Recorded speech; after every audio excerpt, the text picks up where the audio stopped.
Hello guys, তো আমরা অনেক দিন ধরে অপেক্ষা করছিলাম যে কোথাও একটা ঘুরতে যাব। তাই আমরা অনেক দিন ধরেই টাকা জমাচ্ছিলাম। কিছু কিছু করে টাকা জমিয়ে মৌসুমি তার একটা ভাঁড়ে টাকা জমিয়েছিল। তো আজকে সেই ভাঁড়টা খালি করে আমরা ঠিক করেছি ঘুরতে যাব। তো কোথায় ঘুরতে যাব তোমরা ভিডিওটা পুরোটা দেখতে থাকো, জানতে পারবে আমরা কোথায় ঘুরতে যাব। তো এখন তাড়াতাড়ি করে আমরা পুরো টাকাটা কত হয়েছে সেটা গুনতে বসেছি। তো পুরো টাকাটা গোনা হয়ে গেলে দেখতে হবে কত টাকা হয়েছে আমাদের এবং আমরা কোথায় যাব ঠিক তখনই তোমাদের কাছে আমরা বলবো। চলো টাকাটা তাড়াতাড়ি করে গুনে নিই আমরা।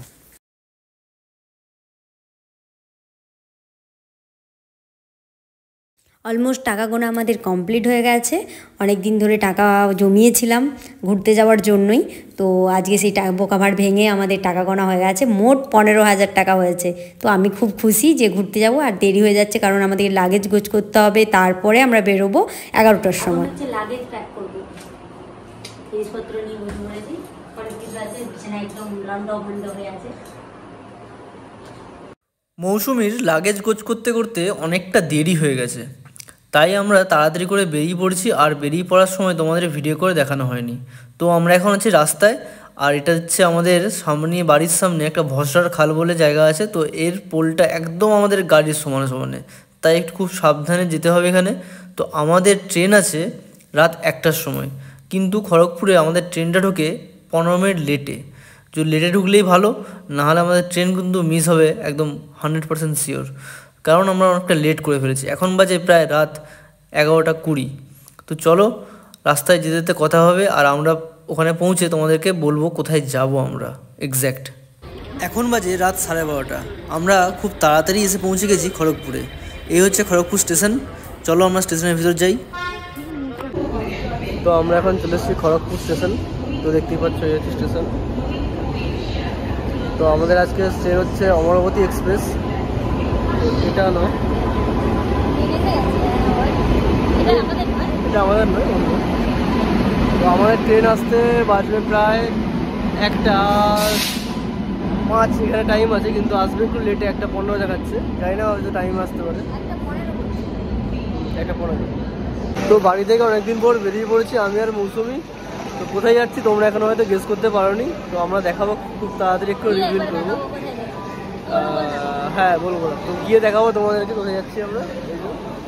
আমাদের ট্রেনটা নির্ধারিত সময়ের থেকে প্রায় 20 মিনিট লেটে খড়গপুরে এসে হাজির হলো। তো আমরা ঠিক করলাম আমরা তাড়াতাড়ি সিটটা খুঁজে একটু রেস্ট নেব, অনেকটা ট্রেন জার্নি তো। Good morning. ট্রেন জার্নির প্রথম দিনে সবাইকে গুড মর্নিং।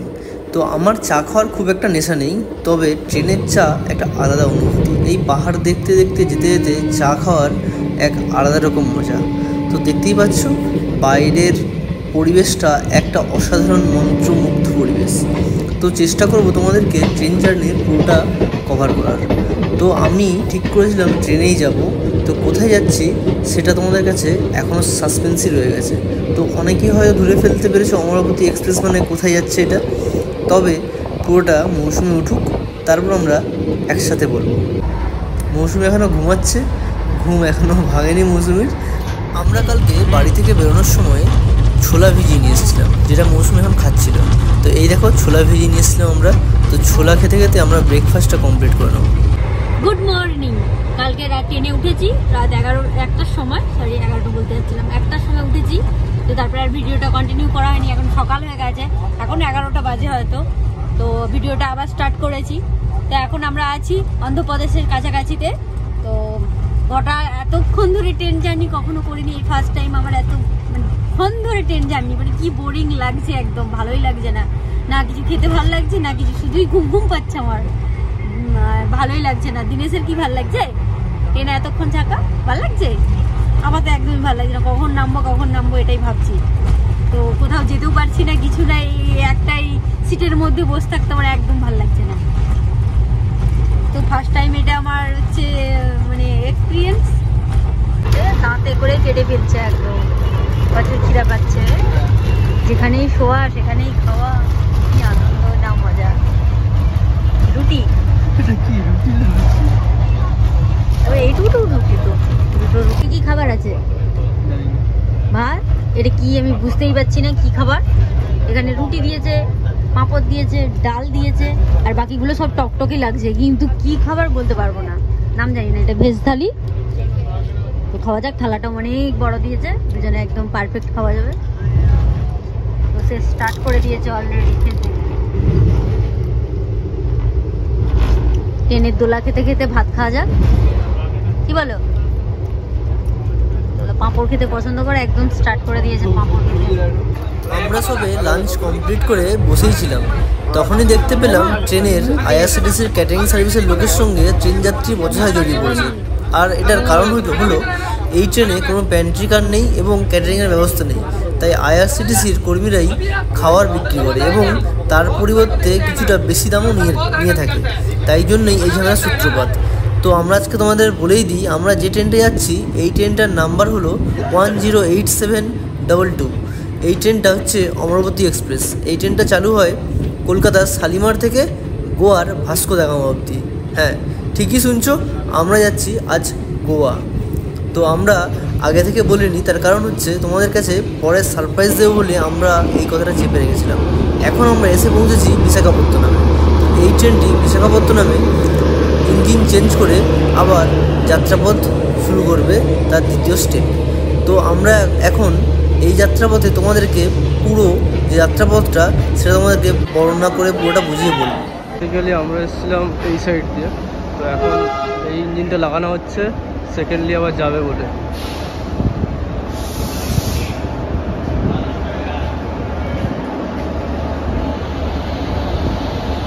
বিশাখাপত্তনম থেকে ট্রেন তার দ্বিতীয় যাত্রা শুরু করেছে।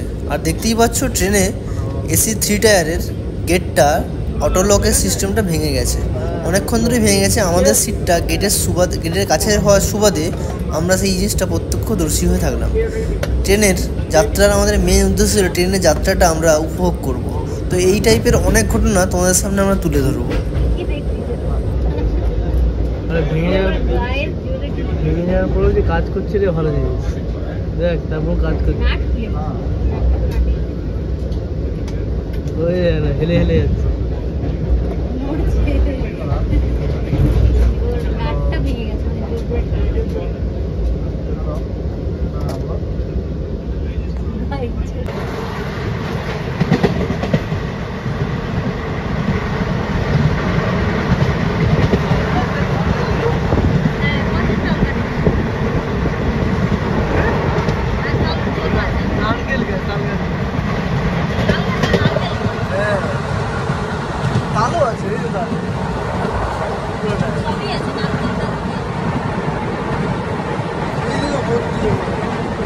আমি ঠিক করেছিলাম যাওয়ার সময় আমরা ফ্লাইটেই যাব আর আসার সময় ফ্লাইটেই আসবো, আমাদের সময়টা অনেকটা বেঁচে যাবে। কারণ এই ট্রেনটা প্রায় 40 ঘন্টা সময় নেবে আমাদেরকে গোয়া পৌঁছাতে।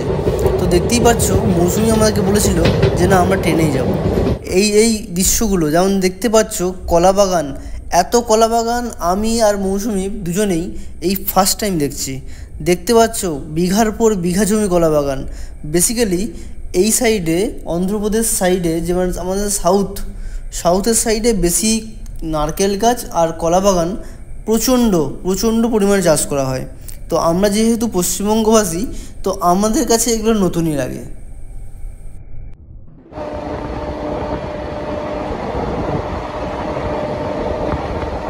আমরা কিছুক্ষণ কোনো কাজ না পেয়ে ঠিক করলাম কিছুক্ষণ লুডোই খেলবো। তাই আমরা ফোনে লুডো কিং বার করে কিছুক্ষণ লুডো খেলে নিলাম। তো দেখতেই পাচ্ছ আমি আর মৌসুমি ট্রেনের সিটে বসে বসে লুডো খেলছিলাম। আর এর মধ্যেই বাইরে এক অসাধারণ দৃশ্য দেখে আমরা চমকে পেয়ে গেলাম। বাইরে এসে যেটা দেখলাম নিজের চোখকে যেন বিশ্বাস করতে পারছি না। আরে এই তো সেই গোদাবরী নদী, যেটা আমি ভূগোল বইয়ে অনেকবার পড়েছি। তো দেখতেই পাচ্ছ আমরা এখন ঠিক গোদাবরী নদীর তীরে এসে উপস্থিত। তো আমরা এখন যাব গোদাবরী নদীর উপর দিয়ে। বোর্ডে বড় বড় অক্ষরে লেখা ছিল গোদাবরী নদী। মৌসুমি যদি ট্রেনে আসার জন্য জেদ না ধরে বসতো তাহলে কিন্তু অনেক কিছুই মিস করে যেতাম। হয়তো আমরা প্লেনে 2 থেকে 3 ঘন্টার মধ্যে পৌঁছে যেতাম গোয়াতে, কিন্তু গোয়া যাওয়ার সেই মজাটা পেতাম না যেটা এখন ট্রেনে পাচ্ছি। ট্রেন জার্নির একটা আলাদা রকম অনুভূতি আমি ছোটোবেলা থেকে ভাবতাম, তবুও সময়ের কাছে আমরা হার মেনে যাই আমাদের অনুভূতিগুলো। তবু তোমরা চেষ্টা করবে কেউ যদি গোয়া আসো তো আসার সময়টা অবশ্যই ট্রেনে আসার। কেন, যাওয়ার সময় তোমরা হয়তো সময়টা বাঁচাতে পারবে, টায়ার্ডনেস থাকবে ঘোরাঘুরির পর। তো যাওয়ার সময়টা সবসময় চেষ্টা করো ট্রেনে করে যাওয়ার, যাতে ট্রেন জার্নিটা অনুভব করতে পারো, তার সঙ্গে প্লেনের জার্নিটা অনুভব করতে পারো।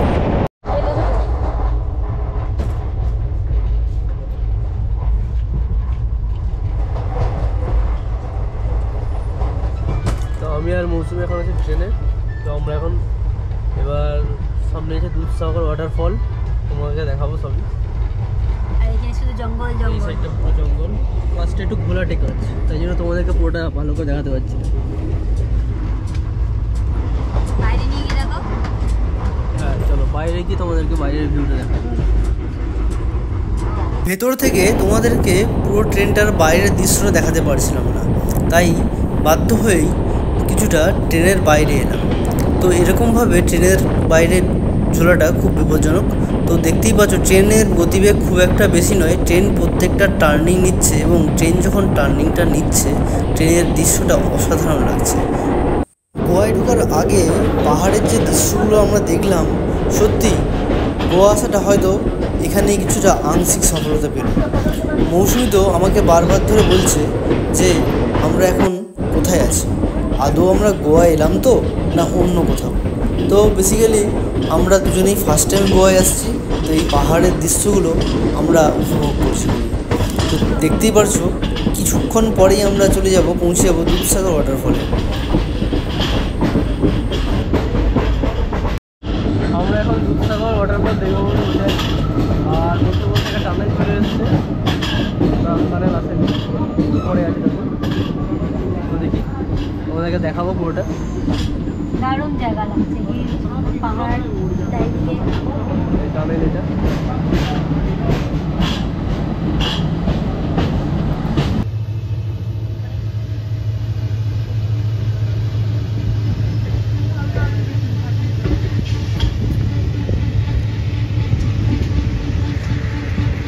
এই হচ্ছে গোয়ার বিখ্যাত দুধসাগর ওয়াটারফল। এখন এখানে জল কম আছে, কেননা 2 সপ্তাহ ধরে বৃষ্টি হয়নি, তাই জল কম আছে বলে তোমরা এর সৌন্দর্যটা উপভোগ করতে পারলে না। তো আমরা তাই গোয়া ঢোকার আগেই আমরা ঠিক করলাম আমরা দুধসাগর ওয়াটারফলের ভিউ পয়েন্টটা আমরা আমাদের লিস্ট থেকে বাদ দিলাম।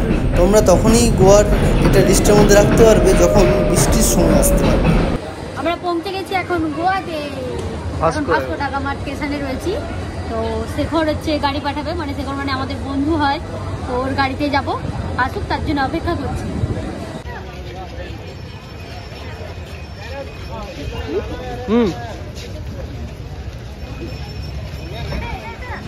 তো আমি আর মৌসুমি এখন চলে এসেছি একদম গোয়াতে। তো দেখতেই পাচ্ছ মৌসুমি টায়ার্ড, 2 দিন ধরে আমরা ট্রেন জার্নি করেছি প্রায় 40 ঘন্টার উপর। তো আমরা নেমেছি ভাস্কো দা গামাতে। ভাস্কো দা নেমে আমাদের এই ট্যাক্সি এরকম নেই চলে আসছে। তো চলো দেখা হচ্ছে তোমার সাথে হোটেলে।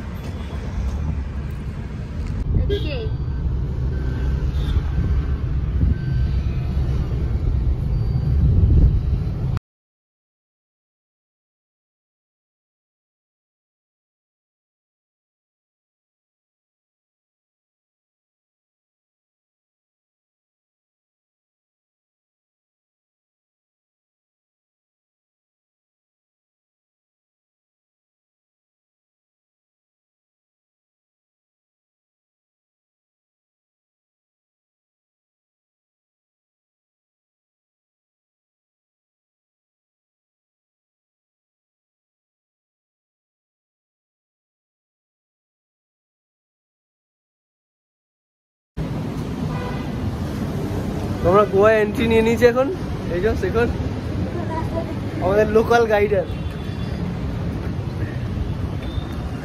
আমরা প্রায় 40 ঘন্টা জার্নি করার পর আমরা অফিসে হোটেলে এসে পৌঁছালাম। আমাদের হোটেলটা শেখর আগে থেকেই বুক করে রেখেছিল।